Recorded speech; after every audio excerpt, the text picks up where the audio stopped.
अब हम एक ऐसा टॉपिक पढ़ने वाले हैं जो आपको मजे आ जाएंगे, आपको बिल्कुल नहीं रटना पड़ेगा, ट्रिक्स के साथ बताऊंगी, and that is bio magnification. Bio means living और मैग्नीफाई करना मतलब किसी चीज का बढ़ना चढ़ना, बड़ा चढ़ा के, जैसे मैग्नीफाइंग ग्लासेस होते हैं, छोटी सी चीज बड़ी दिखती है। यहाँ इसका क्या मतलब है समझिएगा। मान लीजिए स्टूडेंट्स कि ये एक वाटर बॉडी है, ठीक है, ये एक पानी वाटर बॉडी है और इसमें कुछ मच्छर वगैरह हैं, कुछ इंसेक्ट्स हैं इस वाटर में। तो ह्यूमंस ने क्या किया, यहाँ पर डीडीटी, अब आप जानते हो डीडीटी जो है, डीडीटी उसे पानी में डाल दिया। वो एक इंसेक्टिसाइड है, इंसेक्ट्स को किल करेगा। मच्छर भी एक तरह के इंसेक्ट्स हैं, तो उसे किल करने के लिए हमने बहुत थोड़ा सा डीडीटी डाला। पता है कितना डाला, बताती हूँ। इस पानी में हमने डीडीटी डाला 0.003 पार्ट्स पर बिलियन। अभी सब लर्न करा दूंगी ट्रिक से, अभी सिर्फ समझो। अब इस पानी में कुछ फाइटोप्लैंक्टन्स भी होंगे, यानी जो प्लैंक्टन्स जो एल्गी वगैरह जो अपना खाना खुद बनाते हैं, तो उनकी बॉडी में वाटर जा ही रहा है इसी पानी से, तो वो पानी में डीडीटी भी उनकी बॉडी में चला गया। अब उन्हें खाया जू प्लैंक्टन्स ने। हमें पता है फाइटोप्लैंक्टन्स को कौन खाते हैं, जू प्लैंक्टन्स, हमने फूड चेन पढ़ ली है। तो सपोज करो ये जू प्लैंक्टन्स है, ठीक है, ये जू प्लैंक्टन्स है। तो इन एक जू प्लैंक्टन की बॉडी में जब साइंटिस्ट ने देखा तो उन्हें यही डीडीटी 0.04 पार्ट्स पर मिलियन दिखा। अब आप एक बात समझो, आप कहोगे कि ये ज्यादा है या कम है, सोचो सोचो, देखो ये पार्ट्स पर बिलियन है और ये पार्ट्स पर मिलियन है। मिलियन छोटी यूनिट है, बिलियन बड़ा है। ऐसा समझो ये 1000 थाउजेंड है पर थाउजेंड, और ऐसा समझो ये पर लाख है। 1,00,000 में 0.003 और 1,000 में 0.04। नेचुरली ये कम है, ये लोअर कॉन्सेंट्रेशन है, ये हायर कॉन्सेंट्रेशन है। यानी डीडीटी इनमें जितना था उससे ज्यादा इसमें आ गया, यानी डीडीटी का अमाउंट बढ़ गया, मैग्नीफाई हो गया इस लिविंग ऑर्गेनिज्म में। अब जू प्लैंक्टन्स को छोटी मछलियां खाती हैं, स्मॉल फिशेस। तो जब साइंटिस्ट ने, सपोज करो ये स्मॉल फिशेस हैं, ये पानी है, ये स्मॉल फिशेस है, तो जब साइंटिस्ट ने एक स्मॉल फिश के अंदर देखा तो उनको ये अमाउंट 0.5 ppm मिला।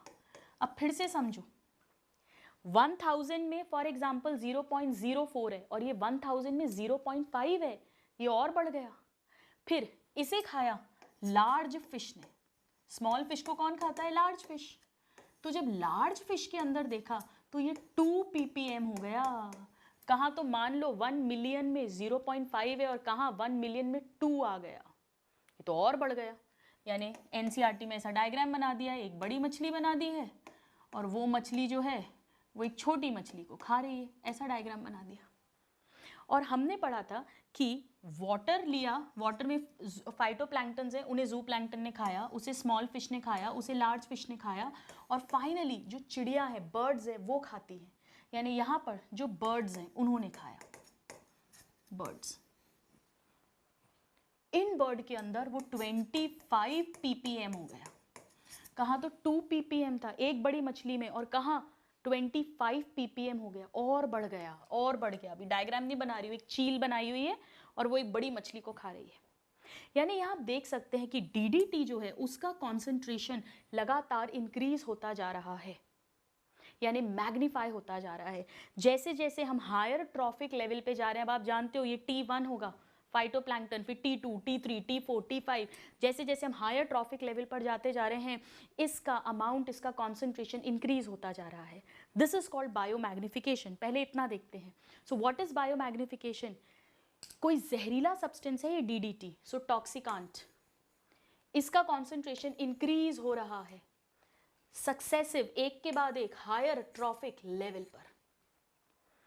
यह फिनोमेना दिखाई देता है डीडीटी में, मरकरी में, बीएचसी में। एनसीईआरटी में ये 2 एग्जाम्पल हैं। वैसे बीएचसी भी एक आर्टिफिशियल इंसेक्टिसाइड है जो साइंटिस्ट ने बनाया है डीडीटी की तरह।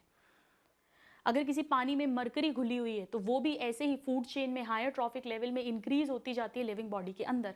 यहाँ आप देख सकते हैं, ये रहा वो complete diagram. Water, zooplankton, small fish, large fish और फिर फिश ईटिंग बर्ड। और डीडीटी 0.003 ppb है ये, ये ppb होगा students, 1 second, parts per billion,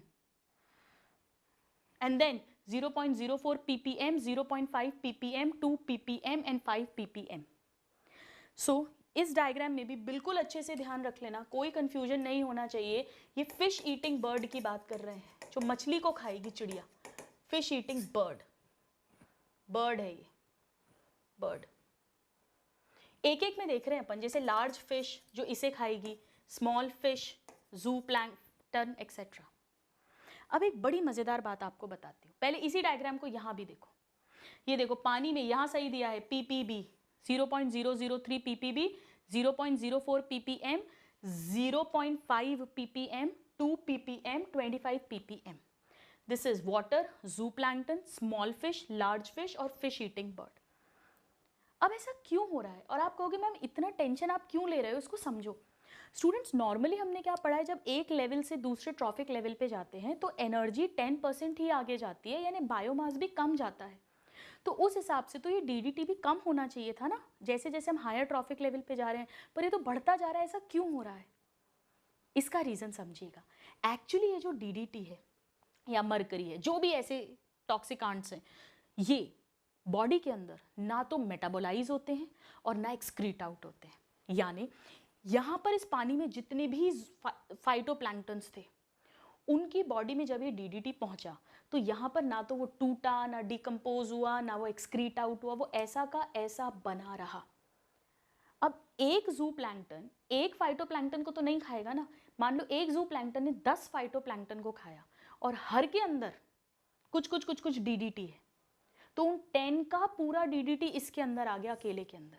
ऐसे ही एक स्मॉल फिश ने कई सारे जू प्लैंक्टन खाए और वो डीडीटी ऐसा का ऐसा बना हुआ है, ना एक्सक्रीट हुआ ना मेटाबोलाइज हुआ, तो वो पूरा का पूरा 10 जू प्लैंक्टन्स का जो डीडीटी है वो इसमें चला गया. ऐसे ही एक लार्ज फिश कम से कम 2-3 स्मॉल फिश खाएगी, तो उन सबका डीडीटी ऐसा का ऐसा यहाँ चला गया, और इसने 2-3 लार्ज फिश खाई तो वो सारा इसमें चला गया.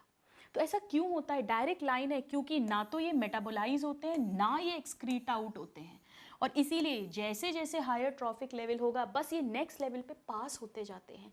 Very very very dangerous students, very dangerous. मान लीजिए कि ऐसी कोई बर्ड को या ऐसी कोई मछली को ह्यूमन कंज्यूम कर ले तो कितना सारा डीडीटी हमारी बॉडी में आ जाएगा, और ये बहुत खतरनाक होता है.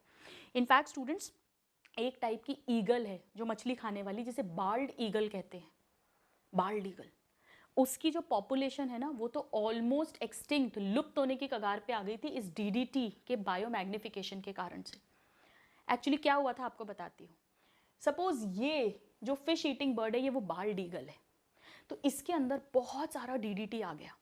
ये डीडीटी क्या करता है, कैल्शियम के मेटाबॉलिज्म के साथ डिस्टर्ब करता है. और हमें पता है कि जो बर्ड्स हैं वो जब अपना अंडा देती हैं तो उनका जो शेल है वो कैल्शियम कार्बोनेट चूने का बना है. तो क्योंकि कैल्शियम के मेटाबॉलिज्म के साथ ये इंटरफेयर कर रहा है, डिस्टर्ब कर रहा है, तो वो शेल अच्छे से नहीं बन पाता, पतला शेल बनता है, थिनिंग ऑफ शेल होती है. और उस कारण से समय के पहले ही, before that embryo inside the shell matures, it burst. Premature breakage हो जाता है. ऐसा समझो प्री मैच्योर डिलीवरी हो गई, तो वो चूज़ा, वो चिकन जब बाहर आता है तो वो सर्वाइव ही नहीं कर पाता, जिंदा नहीं रह पाता. तो ऐसे करके इनकी पॉपुलेशन डिक्रीज होने लग गई थी, इवन एक्सटिंक्शन यानी लुप्त होने की कगार तक आ गए थे. इतना खतरनाक होता है डीडीटी. आइए देखते हैं. सो डायरेक्ट एनसीईआरटी की लाइंस है, हाई कॉन्सेंट्रेशन ऑफ डीडीटी अगर बॉडी में आ गया बर्ड्स की, तो वो क्या डिस्टर्ब करता है, कैल्शियम का मेटाबॉलिज्म, जिसके कारण से उनके शेल पतले हो जाएंगे और समय के पहले यानी प्री मैच्योर ब्रेकिंग हो जाएगी, वो जिंदा नहीं रह पाएंगे जो यंग वंस हैं, और reduction in the decline in the bird population हो जाएगा. जी हाँ students, extinction of species present at top trophic level, यानी जो हाईएस्ट ट्रॉफिक लेवल पर है उसके एक्सटिंक्शन होने तक का खतरा है, क्योंकि उसमें सबसे ज़्यादा इनका अक्यूमुलेशन होगा.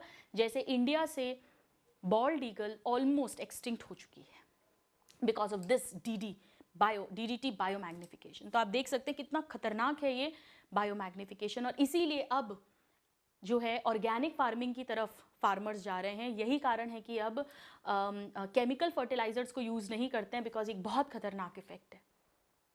So this is also one of the effect, harmful effect of water pollution. अब आइए मैं आपको ये लर्न करना की ट्रिक बताती हूँ, इसे याद कैसे करना है. देखो, सबसे पहले पीपीबी लिख दिया है ना, क्योंकि पार्ट्स पर बिलियन, 1 बिलियन में कितना है, 1 मिलियन में तो कम हो जाएगा। तो ये पहले मैंने पीपीबी लिखा, बाकी सब बॉक्सेस में पीपीएम आएगा। डायरेक्ट क्वेश्चन आता है बॉक्स वगैरह देके, ठीक है। तो सिर्फ एक में पीपीबी आया है, नंबर 1। अब मुझे क्या करना है, यहाँ मुझे 3 लिखना है और मुझे 3 थर्ड पोजीशन पर लिखना है, 3 थर्ड पोजीशन पर लिखना है। तो मैंने पॉइंट के बाद मुझे थर्ड पोजीशन पे लिखना है ना, तो थर्ड पोजीशन पे तो 3 लिख दिया, यानी फर्स्ट और सेकंड पोजीशन पे मुझे क्या करना पड़ेगा, 2 0 लगाने पड़ेंगे। तो 0.003, बस। अब क्या है, कुछ भी नहीं है, यहाँ 3 है, यहाँ 4 लिखो, यहाँ 5 लिखो और 0 कम करते जाओ। तो पहले यहाँ 2 0 है पॉइंट के बाद, यहाँ 1 0 लगा दो, यहाँ एक भी 0 मत लगाओ। तो 0.003, 0.04, 0.5, ये तो याद हो जाता है। 2 और 25, इसको 2 लिखो और फिर 2 और 5, यानी ये 25 हो गया। इसमें प्रॉब्लम नहीं आती, स्टूडेंट्स को मेन प्रॉब्लम आती है ये थर्ड, ये जो 3 ब्लैंक्स हैं इन्हें करने में। चलिए मैं फिर से करके दिखाती हूँ। सबसे पहले मैंने पीपीबी लिखा, फिर मैंने पीपीएम जूप्लैंक्टन में, पीपीएम स्मॉल फिश में, पीपीएम लार्ज फिश में और पीपीएम फिश ईटिंग बर्ड में। हो गया। अब मुझे यहाँ 3 लिखना है थर्ड पोजीशन पे, तो मैंने 3 लिखा और उसके आगे 2 0 लगा दिए, ये बन गया। अब यहाँ 3 लिखा है तो मैंने यहाँ 4 लिख दिया, यहाँ मैंने 5 लिख दिया और मैंने एक 0 कम कर दिया। यहाँ 2 0 थे, यहाँ 1 0 लगाया, यहाँ एक भी 0 नहीं लगाया। पॉइंट के बाद बात कर रही हूँ, ये हो गया। अब ये 0.5 है, इसका 4 टाइम्स कर दो, 2.0। ये 0.5 है ना, इसका 4 टाइम्स कर दो यानी 2.0 और 2 और 5 को मिला दो यानी 25। ये इंक्रीज हो रहा है बायोमैग्निफिकेशन। अब तो कभी नहीं भूलोगे, ठीक है। So this is about the biomagnification.